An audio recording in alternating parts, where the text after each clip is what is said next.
morning! So today is May 30, Friday. Mamaya babalik na kami ng Cebu. May mga daanan lang kami mga side trip. Ganun what my sister's plans are. After lunch, yun nga, pupunta na kami ng Tagbilaran pabalik ng Cebu. For now, I'm just viewing the view. Maganda yung view dito. While I'm finishing my coffee. Ito lang.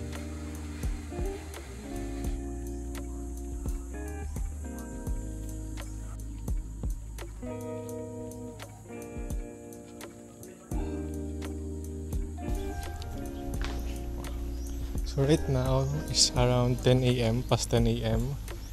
Ready na kami lahat, nakapack na yung bags. Dito lang muna ako sa garden waiting for them. Nadaan na lang siguro kami sa Baclayon Church and then balik na kami to Cebu. Next is Cebu na. Punta kami Kagala mamaya. I miss this place. Pamahal na ako dito. Pangalang bukol. Yan sa homestay namin.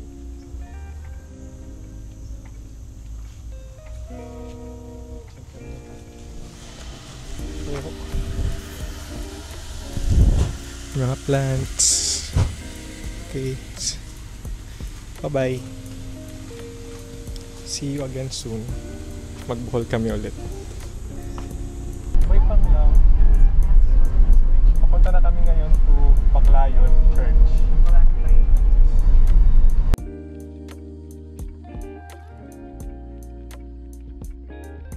May dito nakitandalin di ba so hindi may mga balay at bot nga ada yung tigit pero may basura sila na naglalabo ka dagat tiga to airport daw hugaw na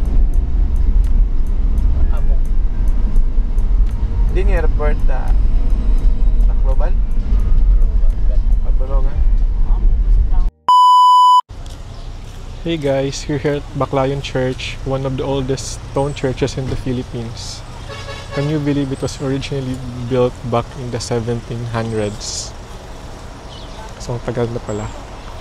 This place is made mostly of coral stones and they actually used white eggs as part of the binding material. Yup, egg whites. Some serious old school engineering, right? Parang gawa ka lang ng leche flan. Saan na ba sila? Yun. Nauna akong bumaba.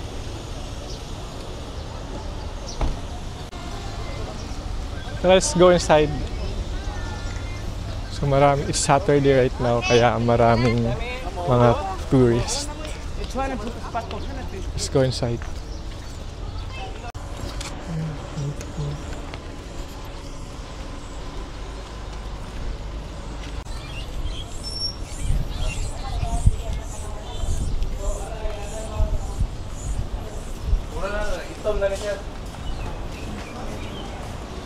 Makakapasok pa tayo.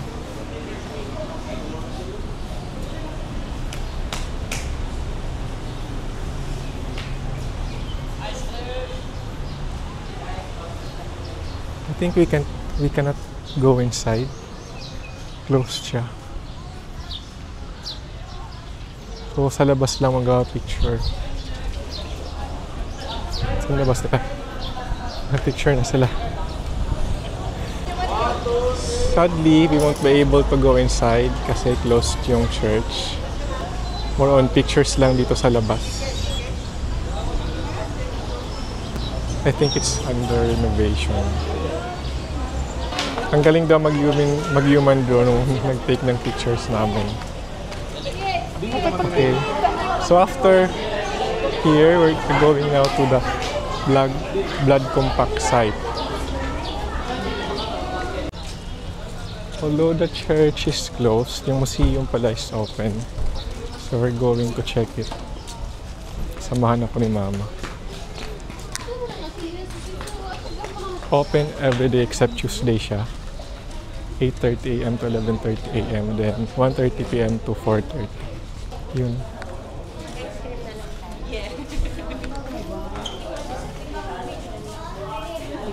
Oh. Ayaw na nilang pumasok, so ako na lang yung pupunta sa museum. May door na malaki. Pupunta sa taas.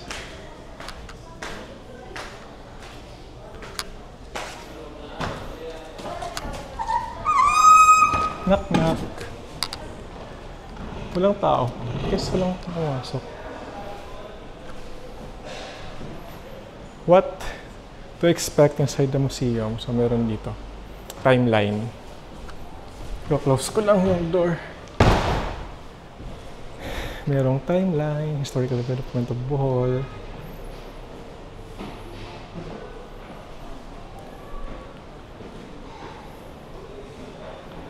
Ito yung itsura ng church dati. So ano nga siya? Ni-restore.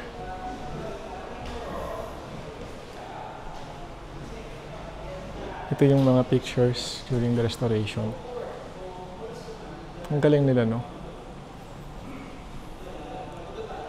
Ito yung nasira nung lumindol dati dito. Malakas. These are some of the old pictures of the church. Okay, next. What's your step? Ano ito? Procession sa Nuestra Señora de la Purísima. Procession of the Nuestra Señora de Purísima Concepcion. A holiday of obligation for all Catholics. Immaculate Conception. Okay. May nagtutur doon. So marami ditong step. This museum have centuries-old religious items. So they have items like priest robes, chalices, and ancient hymn books.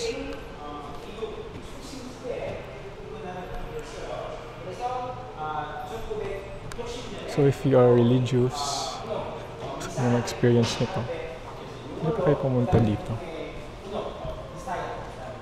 Itong sa gitna. This is the painted ceilings of Bohol churches. Oh. So ganito siya.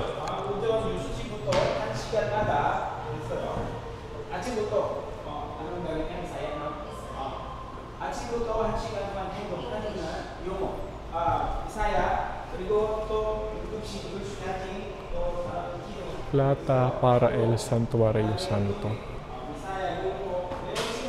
The influx of Chinese products such as porcelain, silk, art.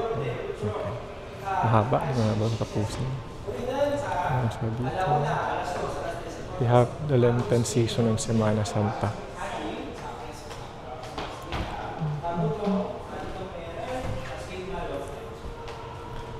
May nagtutur pala dito. So, hindi siya gano'ng kalaki. Mabilis lang. Easter celebration na dito. Kasi exit na dito. Yan. Nag-exit na ako sa museum. Parang old, ano to? Confession kung ba to? Aparador para archivo. Ah, hindi. Canonical records. Para nga lagyan ng mga libro. Then, from the museum, may access sila to the souvenir shop. Ito. For pasalubong, remembrance. Ito. So, maliit lang siya. Souvenir shops. And then, may daan na papunta sa church.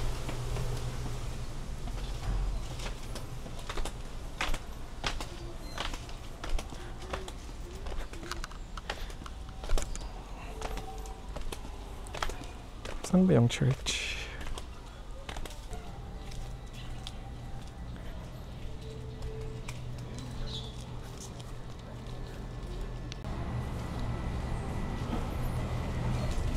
Ayun. From here, saan ba ako dadaan?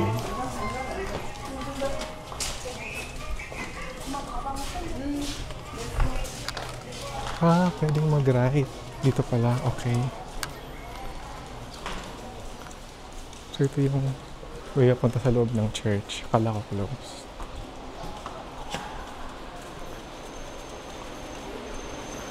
Ito yung Baclayon Church. Medyo madilim siya sa loob. It's kinda dark. Pero ang ganda nga ng ceiling.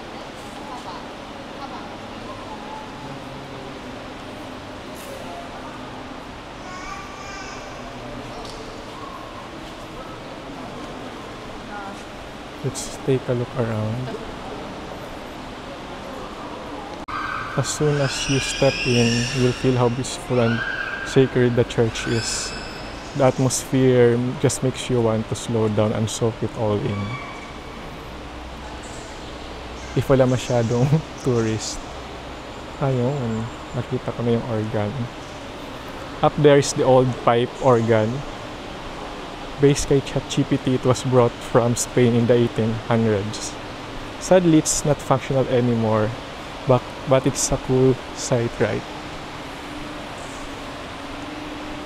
Organ pala yan. Galing naman. Na-imagine ko kung paano sila nagmamas dati. Yan yung ginagamit. Piano. Organ.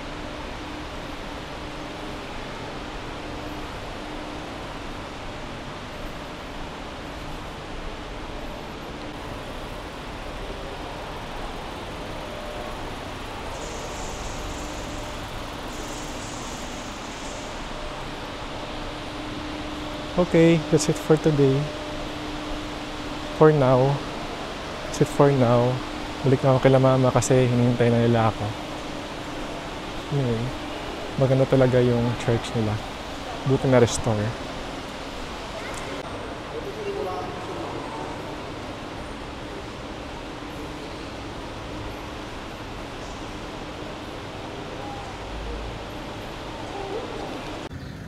Next destination is yung blood compact site. Bye-bye. Baclayon Church. We just arrived at the blood compact shrine here in Tagbilaran, Bohol. It is also known as the Sandugo Shrine. This spot makes a really important moment in Philippine history. It is the very first international treaty of friendship between Filipinos and Spaniards. So a bit of history lang. So back in 1565, Daco Sicatuna, Spanish explorer Miguel Lopez de Legazpi sealed their peace agreement by doing a blood compact or sandugo. So it's literally mixing their blood in wine and drinking it. It's wild, right? So this sculpture here shows them sitting around the table. Mid-toast and trivia. This was created by national artist Napoleon Abueva, who was actually a Boholano himself.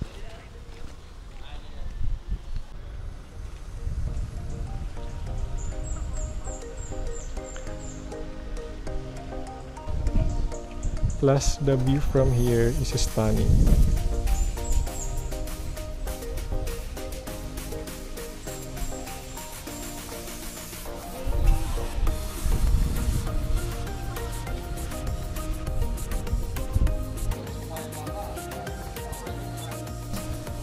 We're going now to a higher place where we can see a better view of the surroundings. Marami ditong mga puno, kaya malamig kahit almost 12 na. Mama! Miho! The view here is really stunning. You get a clear look at the sea, which adds to the whole historical vibe of the place. So over there, nakikita mo yung dagat. Then, yun yung statue.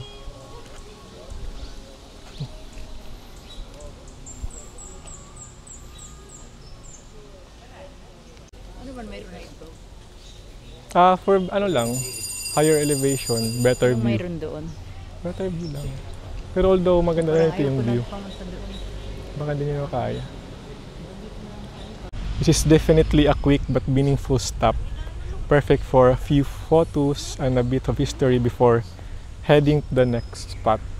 If you're doing a Bohol tour, don't skip the Sandugo Shrine. It's a short visit but with a big story.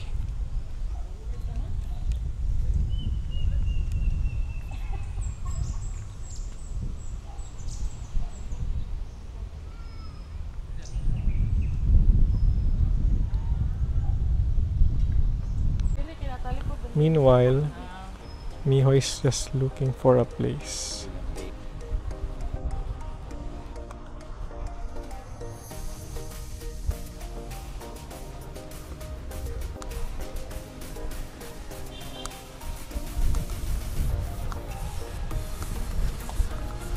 The view here is really nice.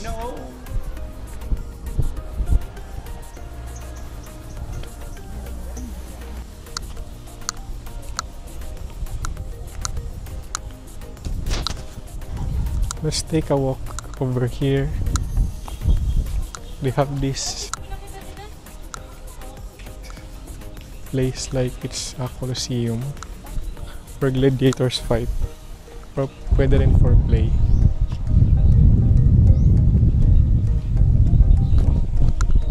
Pwede ka dito umupo. Mas manood lang. Mas mainit. Mainit.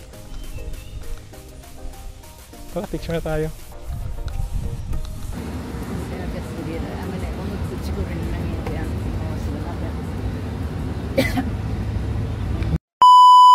We are now in Tagbilaran, going to the ticketing office.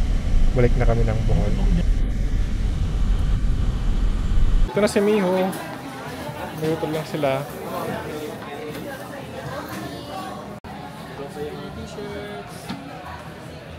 So before mag-check-in, meron sila yung mga last minute pa sa lubong. I ordered coffee while waiting for our boat ride from Sunside Coffee. Thank you. I ordered cappuccino, iced cappuccino.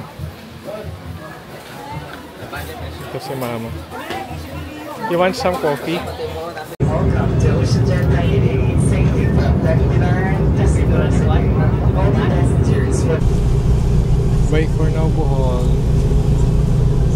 See you again soon. Open air lang po. Ito lang yung nakuha namin kasi ngayon sa tourist. Si Ala Arnie nasa likod. Masala. Doon. Yung mama nasa kabila.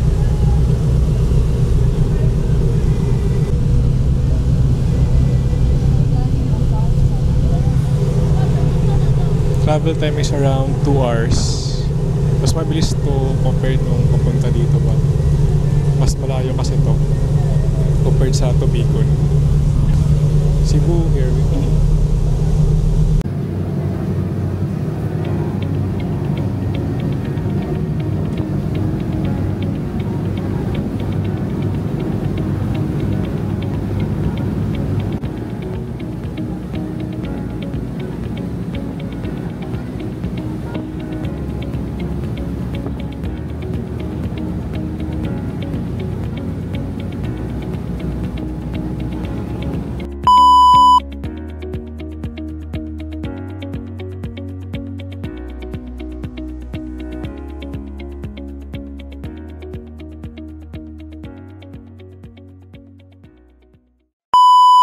Tapos pa may binabasa ako because I can't